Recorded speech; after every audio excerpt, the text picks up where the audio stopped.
Olá, bem-vindo, bem-vinda. Eu sou o Rogério. Bom, quase meia-noite, já estou com sono, mas antes de dormir, não vou madrugar, conforme as pessoas acreditavam que podia acontecer. Não sei, de repente, se der 2h30 eu estiver acordado, eu dou uma olhadinha no Diário Oficial. Você sabe muito bem do que se trata. Bom, mas fiquei até tarde acordado porque eu estava acompanhando a sessão plenária. O negócio é bem demorado mesmo. E com relação ao PL 452, era relativo a isto, essa plenária, parece que a boiada vai passar. Pelo menos parcialmente a boiada já passou. Teve uma primeira votação e a casa foi favorável ao PL 452. Foi 32-16. 32 votos a favor, 16 contra. Então você imagina aí, 32 pessoas são a favor da volta às aulas precipitada. Elas são a favor do G. Não posso nem falar a palavra aqui, porque o YouTube vai e me corta.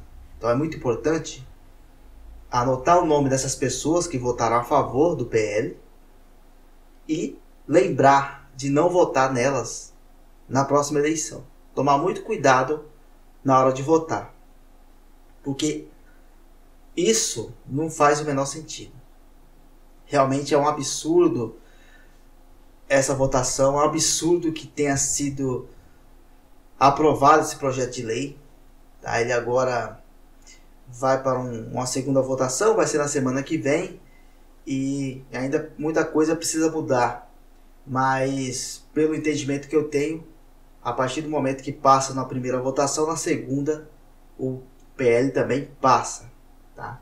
Com relação a substitutivos do texto de lei, no caso aí seria a troca de algum artigo, os vereadores interessados enviam esses textos que vão substituir o original para deixar ele mais brando, menos terrível, vamos dizer assim. Seria a oposição dando opinião. Eu me perdi um pouco com relação a isso, não sei muito bem o que aconteceu. Mas, pelo que eu entendi, alguém que acompanhou aí, comenta aqui o que deu esse negócio aí dos textos. Pelo que eu entendi, parece que o do PT é o que está mais encaminhado. E pelo que eu lembro do artigo 16, a substituição seria o seguinte: pelo texto do PT, mantém o contrato temporário, só que há um salvo aí.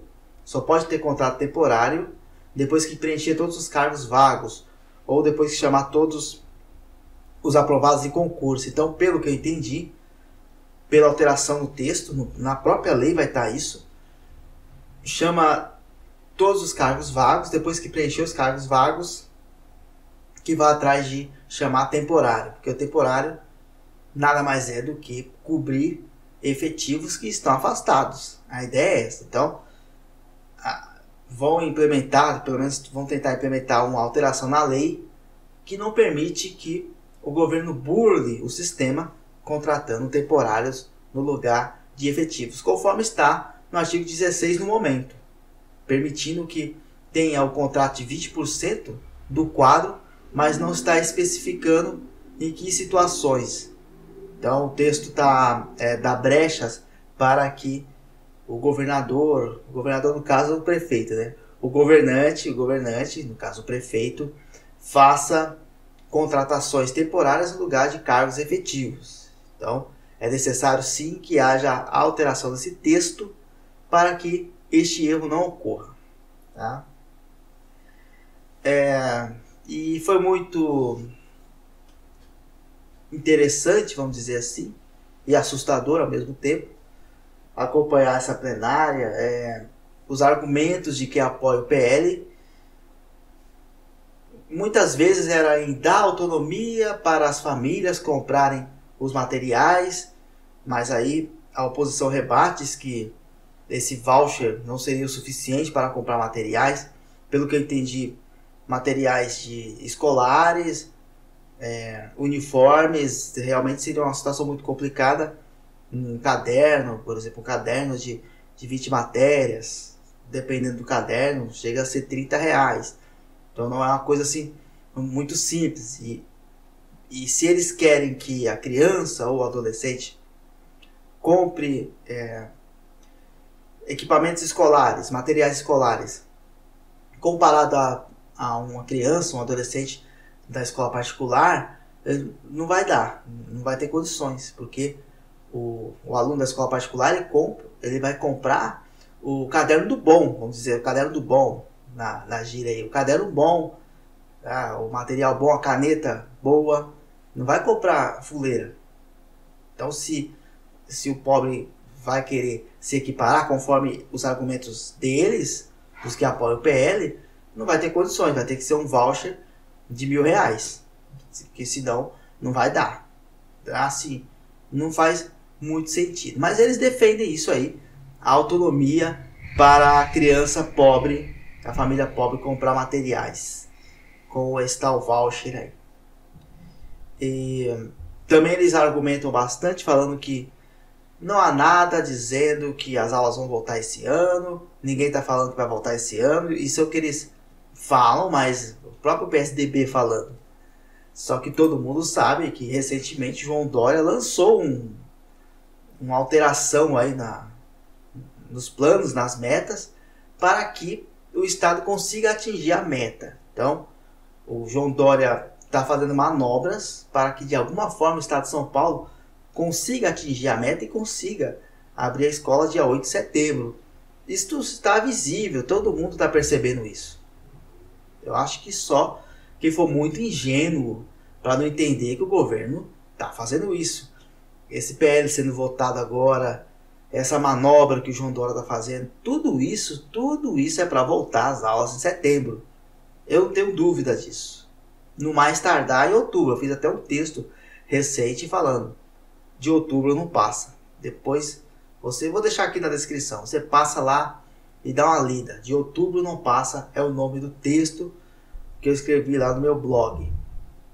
E também eles, um argumento que chega a ser engraçado. Eles fizeram a comparação com outros países. A Alemanha ficou não sei quantos dias, acho que 70 dias. A África do Sul não sei quantos. E aí colocaram outros países desenvolvidos tantos dias, independente de ser um país desenvolvido tantos dias, que eu falo, tantos dias sem aula. Por exemplo, a Alemanha ficou 70 dias sem aula e retornou à escola, e abriu a escola de novo. Esse era o argumento deles. E aqui no Brasil, pelos cálculos, ia dar 170 dias. Então era a hora de voltar. Mas, independente se é um país desenvolvido, você não tem que se comparar com outros países com relação a isso. Eles colocaram a China no meio, a Coreia. Comparar com a Coreia não dá, né? Coreia do Sul. Realmente difícil. Você tem que ver como é que é o seu país. Qual que é a estrutura da sua escola, o tamanho da escola, o número de funcionários, aquilo que eu venho falando há muito tempo. As salas de aula são cheias, as salas são pequenas, não tem estrutura e nem profissionais para isso. Tá? Aqui no estado de São Paulo, pelo menos as escolas que eu conheço, aqui em Diadema, outras escolas que eu já vi em São Paulo, também em São Bernardo, são 40 alunos por sala. Sem dó. Tem sala que tem 45. Então como é que você vai voltar agora e fazer o distanciamento? Um colega aqui disse que conseguiu fazer essa organização com distanciamento, conforme os protocolos de saúde, e só coube 7 carteiras dentro da sala de aula. Agora eu estou corrigindo, ele me falou: Rogério, foram 7. Então eu coloquei 8 para ajudar. Dei uma de lambuja, mas na realidade são 7, que faz muito sentido. Faz muito sentido. A sala de aula é 7 por 7. Eu tenho certeza disso. São 49, quase certeza que são 49 metros quadrados. Não dá para colocar 45 pessoas em 49 metros quadrados numa situação de pandemia. Então, vamos com calma, vamos pensar direito nesse negócio aí. Tá? Então, essa comparação com outros países realmente totalmente infundada. Você tem que olhar para o seu país, se há condições ou não. Aí a questão desta lei aí é que é sempre aquela situação, vem uma pandemia, uma situação de caos, algo que aconteceu fora do normal, extraordinário, aí ele sempre vem com uma lei, alguma coisa para tentar, como que eu posso dizer, amenizar. É uma medida provisória. A gente vai estar com essa lei aqui, mas a lei é provisória. É sempre a lei provisória. Só que uma vez a lei aprovada, ela fica lá toda a vida. Não sai, a não ser que entre um outro governante e tenha interesse em derrubar essa lei. Aí eles vão atrás de revogar. Mas se depender do governo, por exemplo, se Bruno Covas é reeleito, essa lei vai ficar lá mais 4 anos. Não é nada de provisório, não. Ela vem com as ideias assim bastante definitivas até. Tá certo? Com relação ao vídeo anterior, o pessoal tava falando, alguns otimistas, aliás, muitos otimistas, um ou outro mais pessimista. Então assim, eu sempre analiso os dois lados, tá? Eu sempre analiso os dois lados.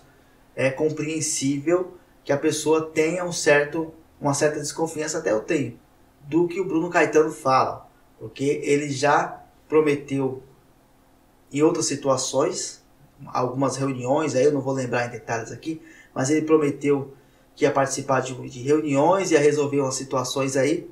Essas reuniões não aconteceram, ele não deu resposta de nada, e ele nunca dá números. Acho que o pessoal sentiu falta de uma data. Ele não falou uma data, falou semana que vem. Esse negócio semana que vem ele já falou outras vezes em contextos diferentes, e essa semana que vem não chegou. Então é compreensível o medo das pessoas com relação a isso. Mas eu acho sim, pelo que eu percebi, o jeito que ele falou, parece que dessa vez é verdade, tá? Ele até falou, vamos fazer em 2 dias. Parece que é verdade. Eu imagino que eles vão arrumar um lugar, já arrumaram, já combinaram um lugar grande para fazer as aferições, e conforme eu disse, eles vão usar o dia inteiro, das 8 às 5 fazendo, em grupos, num lugar grande, eles conseguem fazer em um dia, pois os próprios direitos humanos comentou isso aí, comentou, a não ser que seja um lugar grande, a gente colocaram algumas dificuldades, mas eles não descartaram que dava para fazer em um dia se fosse num lugar grande. Eles chegaram a comentar isso, só que aí colocaram a dificuldade com relação à pandemia, mas está flexibilizando, estão querendo abrir escola. Quer dizer, já passou essa fase, já eles derrubam a calamidade pública. Não se engane. Tudo a favor da abertura da escola. Eu não sei o que tem de tão interessante, de tão especial em abrir a escola, faltando 3 meses para acabar o ano letivo, mas tudo bem. Vai acontecer isso e assim, o que a gente pode fazer? Nada. Claro que quando isso acontecer vai ter greve, aí quem aderir à greve vai aderir, aí são outras conversas. Eu tenho certeza que os professores vão entrar em greve, mas aí são outras situações. Nosso caso aqui é se vai ter homologação, se vai ter convocação. É este o nosso foco. Esses assuntos posteriores deixa para o posterior. É isto. Gostaria de pedir aqui mais uma vez, se você puder, uma ajuda no canal. Estou deixando na descrição do vídeo o link que dá direto no botão lá de doação na página. Você clica no botão doar com PagSeguro, vai para uma outra tela, você preenche os campos, coloca o valor que você puder e a contribuição cai direto para o meu canal aqui, Rogério Ferreira. Muito obrigado, bom dia, até, esperamos que tenhamos novidades.